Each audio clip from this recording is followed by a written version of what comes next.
এক যুবকের বাবা মারা গেলেন, কিন্তু লোকটির কর্ম হয়তো এমন ছিল যে তার জানাজায় অংশ নিতে একজন মানুষও এগিয়ে এলো না। শেষ পর্যন্ত নিরুপায় হয়ে তার ছেলেই নিজের বাবার নিথর দেহটি টেনে নিয়ে মরুভূমির দিকে চলল। উদ্দেশ্য ছিল লোকচক্ষুর অন্তরালে মরুভূমির কোনো এক প্রান্তে বাবাকে দাফন করে দিবে। মরুভূমিতে এক রাখাল তার ভেড়া চড়াচ্ছিল।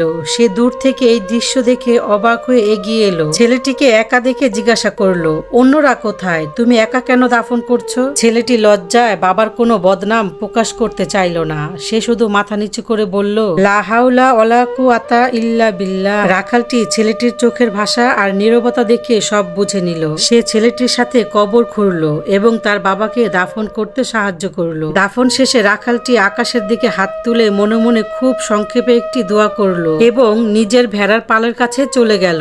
সেই রাতে ছেলেটি স্বপ্নে তার বাবাকে দেখলো। তিনি অত্যন্ত উজ্জ্বল পোশাক পরে জান্নাতুল ফেরদাউসের এক উঁচু স্থানে খুব খুশি মনে বসে আছে। ছেলেটি বিস্ময় হয়ে জিজ্ঞাসা করলো, বাবা, আপনার জানাজায় তো কেউ ছিল না, তবে আপনি জান্নাতের এত সম্মানের জায়গায় কিভাবে পৌঁছালেন? বাবা মুচকি হেসে বললেন, বাবা, সেই মরুভূমির রাখালটির দোয়ার বরকতে আল্লাহ আজ আমাকে এই রাজকীয় সম্মান দিয়েছেন। পরদিন সকালে ছেলেটি পাগলের মতো সেই রাখালটিকে খুঁজতে শুরু করলো। পুরো মরুভূমি চষে ফেলার পর যখন তাকে পেল, তখন তার হাত জড়িয়ে ধরে আকুতি জানান, আল্লাহর দোহাই লাগে, আমাকে বলুন, আপনি আমার বাবার কবরের পাশে দাঁড়িয়ে কি দোয়া করেছিলেন? আমি তাকে জান্নাতে দেখেছি।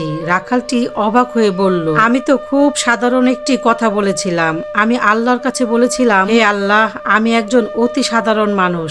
আমার ঘরে যখন মেহমান আসে, আমি আমার সাধ্য মতো তাকে সম্মান করি এবং খাওয়াই। আজ এই বান্দা আপনার মেহমান হয়ে আপনার জমিনে এসেছে, আর আপনি তো মহাবিশ্বের সব থেকে বড় দাতা। আপনি তাকে মেহমান হিসেবে গ্রহণ করে ধন্য করেন। অনেক সময় বড় বড় আমল কিংবা বংশমর্যাদা নয়, বরং কোনো এক অপরিচিত মানুষের সরল মনের ছোট্ট একটি দোয়াই আল্লাহর কাছে মুক্তির উছিলা হয়ে দাঁড়ায়। মরুভূমির সেই রাখাল বড় কোনো কিতাব দেখে দোয়া করেনি। সে তার মনের কথাগুলো খুব সহজভাবে আল্লাহর কাছে পেশ করেছে। অলঙ্কিত ভাষার চেয়ে হৃদয়ের আকুতি আল্লাহর কাছে বেশি পৌঁছায়। আমরা তো অনেক সময় মানুষকে মানুষই মনে করি না, মানুষের মূল্য দেই না, মানুষকে বোঝার চেষ্টাও করি না। আমরা তো শুধু একে অপরের সাথে হিংসা আর ঝগড়ায় লিপ্ত থাকি। কোনো মানুষ যদি ভালো কিছু করতে চায়, তাকে টেনে হিস্ট্রে নামানোর উদ্দেশ্যই থাকে আমাদের মধ্যে। আর কারো ভালো দিকটা আমরা কেউ সহ্য করতে পারি না। আর এই কথাগুলো কিন্তু একদম সত্যি। যাই হোক, আল্লাহ পাক আমাদের সবাইকে হেদায়েত জ্ঞান দিক। আল্লাহ আমাদের সবাইকে ক্ষমা করুন